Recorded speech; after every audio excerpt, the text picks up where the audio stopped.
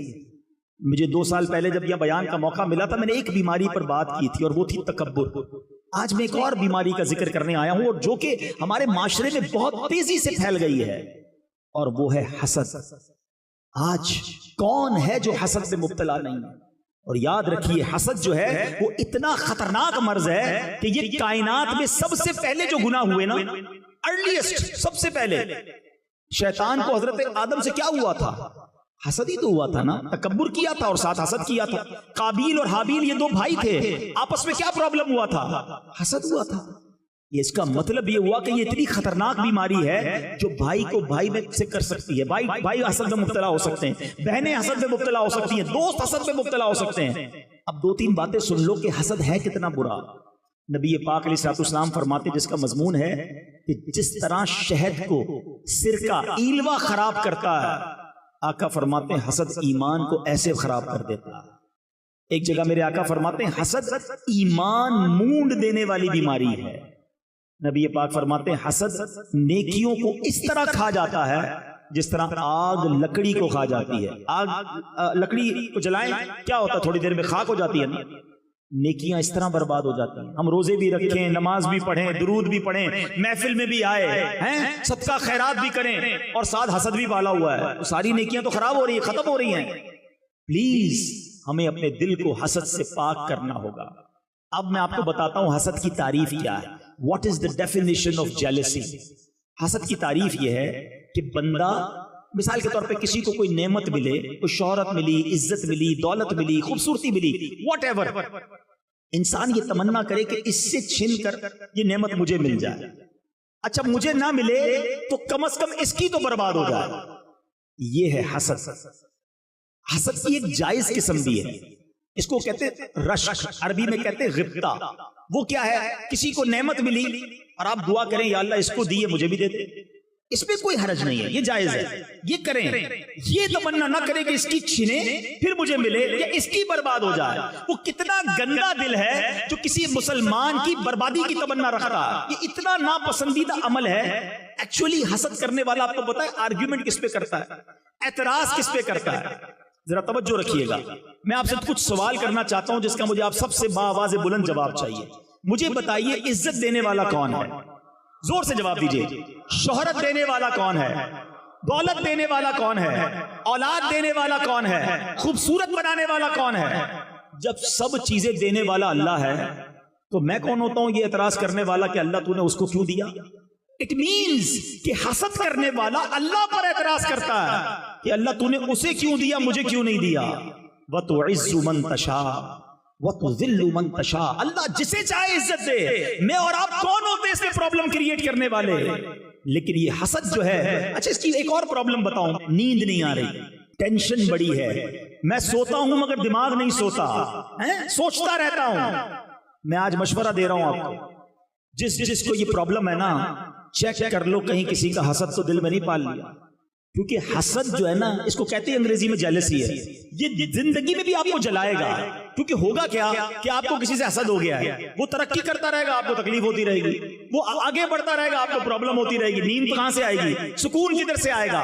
واللہ اگر آپ سکون کی نیند سونا چاہتے ہیں، فریش زندگی گزارنا چاہتے ہیں، لوگوں کا حسد اپنے دل سے نکال لو، سب کا بھلا سوچنا شروع کر دو۔ بزرگ بڑی پیاری بات کہتے ہیں، سب کا بھلا، سب کی خیر، سب کے بھلے میں اپنی خیر۔ آپ لوگوں کا بھلا کریں، لوگوں کا اچھا سوچیں۔ کسی کو ترقی ملتی ہے تو کیوں پرابلم ہوتا ہے؟ اللہ دے رہا ہے، اللہ یا اللہ اسے بھی دے مجھے بھی عطا کر دے، اس کے خزانوں میں تو کمی نہیں ہے نا۔ اب آخر میں یہ جو میں بیان کر رہا ہوں، لوگ ہو سکتا ہے سوچ رہے ہوں یار بیان تو بہت اچھا ہو رہا ہے لیکن میں تو حسد نہیں کرتا۔ حسد واقعی بری چیز ہے، مگر میں کدھر حسد کرتا ہوں؟ چلیں کولیسٹرول چیک کرانے کے لیے کسی لیبورٹری میں جاتے ہیں نا، شوگر ٹیسٹ کرانے جاتے ہیں، میں ایک چھوٹا سا لیبورٹری ٹیسٹ کر لیتا ہوں آپ سب کا. جواب مجھے مت دیجیے گا، اپنے آپ میں جواب دے دیجیے گا، آپ کے سامنے رپورٹ آ جائے گی، آج ہی رپورٹ آ جائے گی. ہاں لیبورٹری میں تو 6 گھنٹے 12 گھنٹے لگتے ہیں نا، یہ اگلے منٹ آپ کو جواب مل جائے گا. اور گھبرانا نہیں، اگر رپورٹ میں پازیٹیو آ گیا نا تو آج علاج بھی دے کر جاؤں گا انشاءاللہ. اگلے 5-6 منٹ میں اپنی بات پوری کر لوں گا. یہ میرے بیان کا عطر ہے 5 منٹ. پہلا ٹیسٹ آپ کی زندگی میں کوئی ایسا ہے، اچھا یاد رکھیے گا حسد جو ہے نا اسی سے ہو سکتا ہے جس کو آپ جانتے ہیں. ہاں جس سے آپ کا کوئی ریلیشن نہیں اس سے حسد نہیں ہوتا. مثال کے طور پہ آپ یہاں رہتے ہیں، کوئی برازیل میں رہتا ہے، آپ کو اس سے حسد نہیں ہوگا. حسد دوستوں سے ہوتا ہے، رشتہ داروں سے ہوتا ہے، پڑوسیوں سے ہوتا ہے، ساتھ کاروبار کرنے والوں سے ہوتا ہے، ایک ہی فیلڈ کے لوگوں میں ہوتا ہے. اللہ معاف کرے اتنا مردود شیطان عالم دین کو عالم دین سے حسد کروا دیتا ہے، نعت خواں کو نعت خواں سے حسد کروا سکتا ہے. تو یاد رکھیے اب سوال میرا یہ ٹیسٹ، پہلا ٹیسٹ، کوئی ایسا ہے آپ کی لائف میں کہ جب بھی آپ کے سامنے اس کی تعریف ہوتی ہے آپ کو پرابلم ہونا شروع ہو جاتی ہے؟ آپ کہتے ہیں کسی اور کی بات کرو نا، کیوں اس کا ذکر کر رہے ہو؟ تکلیف ہو رہی ہے. It means there is some thing wrong in my heart. کچھ نہ کچھ ہے یار، اس کی تعریف کیوں بری لگتی ہے؟ دوسرا ٹیسٹ، کوئی ایسا ہے آپ کی لائف میں کہ جب بھی اس کو ترقی ملتی ہے آپ کو بڑا برا لگتا ہے، یار یہ پھر اور آگے بڑھ گیا، ایک دکان تھی 2 دکانیں، ایک فیکٹری تھی دوسری فیکٹری بھی لگا لی، پاکستان سے باہر بھی بزنس شروع کر دیا، اچھا یورپ کا بھی اس کا ویزا لگ گیا، ایک اور گاڑی لے لی، اچھا اور مشہور ہو گیا، ہمارے محلے میں کوئی نہیں جانتا تھا، ساری دنیا میں سے جان رہے ہیں. اگر آپ کو پرابلم ہے اس کی ترقی میں it means some thing wrong. تیسرا اور آخری ٹیسٹ، کوئی ایسا ہے کہ جب اس کا کوئی نقصان ہوتا ہے، جب اس کو کوئی پرابلم ہوتی ہے، اللہ نہ کرے اس کی گاڑی لگ جائے، اس کی فیکٹری میں آگ لگ جائے، یا وہ بدنام ہو جائے، اس کے ساتھ کوئی ایسی غلطی ہو جائے اور آپ کو پتا چلتا ہے تو آپ کو دل میں خوشی ہوتی ہے کہ یار یہ ہوا کام، مزہ آ گیا. ہم کون ہوتے ہیں کسی کو برباد کرنے کی تمنا رکھنے والے؟ اللہ جسے چاہے عزت دے. تو اب سنو، اگر کوئی ایسا ہے کہ یار اس کا برا ہوا نا مزہ آیا، اب دل کو ٹھار پڑ گئی، اپنے دل پہ بندہ افسوس کرے اتنا برا دل ہے میرا کہ کسی مسلمان کا نقصان ہوا اور مجھے خوشی ہو رہی ہے. یاد رکھو جو کسی کا برا سوچتا ہے اس کا بھی برا ہی ہوتا ہے. تو یہ حسد کی میں نے آپ کو یوں سمجھے 3 ٹیسٹ بتا دیے ہیں. اب اگر دل میں خیال آ رہا ہے نا، سچا خیال لانا، مجھ سے چھپا لو گے، اللہ سے نہیں چھپا سکو گے. اگر آج دل میں یہ خیال آ رہا ہے نا کہ ہاں یار فیملی میں یا دوستوں میں یا کولیگز میں کوئی ہے ایسا جس کی تعریف اچھی نہیں لگتی، جس کی بربادی کا دل چاہتا ہے، اب سمجھ لو کہ ڈائگنوز ہو گئی ہے، پازیٹیو آ گیا ہے. ٹھیک ہے، اب اس کو جلدی حل اس لیے کرنا ہے کہ اگر حل نہیں کیا نا تو میری نیکیاں روز برباد ہو رہی ہیں، آگ کی طرح لکڑی کھا رہی ہے میری. پرابلم اس کو نہیں ہے جس سے حسد ہوا ہے، پرابلم مجھے، کیونکہ مجھے ہو گیا نا. اب آئیے میں آپ کو علاج بتا کر اپنا بیان ختم کرتا ہوں. علاج کیا ہے؟ سب سے پہلا علاج، سبحان اللہ، یہ ہر بیماری کا علاج ہے، جسمانی بیماری کا بھی علاج ہے اور روحانی بیماری کا بھی علاج ہے، اور وہ ہے دعا. اللہ سے دعا کرتے رہا، اے اللہ میرے دل کو صاف کر دے، حسد بھی نکال دے، تکبر بھی نکال دے، اے اللہ عجب بھی نکال دے، ریاکاری بھی نکال دے، اے اللہ مسلمانوں کا کینہ بھی نکال دے، گناہگار ہوں میرے دل کو پاک کر دے، تجھے محبوب پاک کے نورانی دل کا واسطہ میرے دل کو اجیالہ کر دے. رو رو کے اللہ سے دعا مانگتے رہا کرو، وہ کریم ہے، نگاہ رحمت فرمائے گا، یہ دل صاف ہو جائے گا. یہ پہلا علاج. دوسرا علاج جو کہ تھوڑا سا مشکل ہے، انجیکشن بھی تو تکلیف دیتا ہے نا، یہ سمجھ لو ایک انجیکشن بتا رہا ہوں، وہ یہ ہے کہ آپ کو جس سے حسد ہو گیا ہے نا آپ اس کو تحفہ دیں. اب آپ کہیں گے مولانا صاحب بندہ پہلے ہی اچھا نہیں لگتا، آپ کہہ رہے ہیں اس کو تحفہ دیں. ہاں کیوں؟ کیونکہ میرے آقا کی حدیث ہے، تحفہ دو تحادو تحابو، تحفہ دو گے محبت بڑھے گی، تو آپ تحفہ دیں. اچھا ایک گڑبڑ یہ نہیں کرنا کہ آج بیان سنا اور کل جائے اس کے پاس، یار وہ مولانا صاحب نے سمجھایا تھا مجھے آپ سے بڑا حسد تھا، آج تحفہ لے کر آیا ہوں، وہ معاملہ اور خراب ہو جائے گا. بھائی بغیر بتائے تحفہ دینا ہے، ہاں اس کو پتا نہ چلے. آپ تحفہ دیں تاکہ محبت پیدا ہو، بیماری میرے اندر ہے جو مجھے نکالنی ہے. ایک آخری علاج لے لو، وہ کیا ہے؟ What ever problem you have in your mind. آپ کو کسی کی دولت سے پرابلم ہوتا ہے، یار یہ پیسے والا ہو گیا میں غریب، پرابلم ہے نا، اب اس کی دولت کے لیے دعا کریں، یا اللہ اس کی دولت میں اور برکت دے. پھر وہی یار مجھے پہلے ہی پرابلم ہے، آپ کہہ رہے ہیں میں اس کی دولت کے لیے دعا کروں، یہ اینٹی بائیوٹک ہے. ہاں لیکن اس کا فائدہ بتاؤں گا. آپ کو کسی کی شہرت سے پرابلم ہے، یہ اتنا مشہور ہو گیا، آپ دعا کریں یا اللہ اس کی عزت میں اور برکت ڈالے. آپ کو کسی کے چہرے سے پرابلم ہے، یار اتنا خوبصورت ہے، یا اللہ اس کے حسن میں اور برکت دے. ہے مشکل. جب آپ دعا کریں گے نا آپ کو لگے گا یار دل پر بڑا بھاری پڑ رہا ہے, یہی تو علاج ہے. لیکن ہوگا کیا اینڈ آف دا ڈے کہ جب کوئی آ کر آپ کو خبر دے گا نا یار وہ اور ترقی کر گیا, اس کا کاروبار اور بڑھ گیا, تو آپ کے دل سے جواب آئے گا میں بھی تو دعا کرتا تھا اس کے لیے, بڑھنا ہی تھا, اللہ کی رحمت سے اور بڑھ جائے. تو ہمیشہ یاد رکھیں جب کی کسی مسلمان کی ترقی کی خبر ملے نا آپ نے یہی کہنا یا اللہ اسے اور ترقی دے اور مجھے بھی ساتھ دے دے, میرے رب کے خزانے بھرے ہوئے ہیں. آج تو پرابلم یہ کہ ساتھ کھاتے ہیں, ساتھ بیٹھتے ہیں, ساتھ روز ہوتے ہیں اور پتہ بھی نہیں چلتا. کوئی دوست آ کر کہنا نئی گاڑی لی ہے, اچھا بھائی دکھاؤ تو صحیح کون سا ماڈل ہے, یہ والا ماڈل, اچھا یار ذرا مٹھائی تو کھلاؤ, مٹھائی بھی کھا لیں گے. جیسے ہی گاڑی لے کر آگے جائے گا سود کے پیسوں سے لیو. اپنے گھر پہ کسی نے دعوت کی, شاندار دعوت, نیا گھر بنایا ہے, بریانی بھی کھائی, کھانا بھی کھایا, جیسے ہی باہر نکلے یہ 2 نمبر کے پیسوں سے گھر بنایا. تمہیں پرابلم کیا ہے, اللہ اسے ترقی دے رہا ہے. ہم کیوں تکلیف میں آتے ہیں کسی کی نعمت پر؟ خوش ہونا سیکھو, آپ خود پرسکون ہو جاؤ گے, آپ خود ریلیکس ہو جاؤ گے. یہ حسد اتنی بری بیماری ہے, یہ وہ بیماری ہے جس کو صاف کرنا بہت ضروری ہے. تو بہرحال میرے پیارے اسلامی بھائیوں, آج میں نے سیرت مصطفیٰ صلی اللہ علیہ وسلم کے کچھ پہلوؤں کو بیان کیا, نبی پاک کے نورانی دل کا ذکر کیا, اور ساتھ ایک ایسی بیماری جو ہمارے معاشرے کو کھوکھلا کر رہی ہے. مسلمان ایک دوسرے کے خیر خواہ ہونے چاہیے تھے, مگر آج حسد کی وجہ سے ایک دوسرے کے دشمن بنے ہوئے ہیں. وہ دشمن بھی ایسا ہے جو سامنے نہیں آتا, دل ہی دل میں برا چاہ رہا ہے. یہ اسلام نہیں ہے, یہ نبی پاک کی سنت نہیں ہے. مسلمان کی خیر خواہی کیجئے, مسلمان کا بھلا سوچئے. اب اگلی زندگی میرے آقا کی سنتوں کے مطابق گزاریں گے. اللہ مجھے اور آپ کو سنتوں پر عمل کرنے والا, 5 وقت نماز پڑھنے والا اور ان برائیوں سے پاک دل والا بنا دے. ایسی پیاری باتیں دعوت اسلامی کے پیارے ماحول میں سکھائی جاتی ہیں. پلیز اگر آپ اس طرح کی سپیچز اور سننا چاہتے ہیں تو مدنی چینل دیکھیے, جہاں اپنی فیملی کے ساتھ آپ بیٹھ کر انشاءاللہ پوری فیملی کو چینج ہوتا ہوا دیکھیں گے. جس کو موقع ملے وہ دعوت اسلامی کے مرکز فیضان مدینہ آئیں. اللہ کریم ہمیں مبارک محفلوں کی برکت نصیب فرمائے. آمین بجاہ النبی الامین صلی اللہ تعالی علیہ وسلم.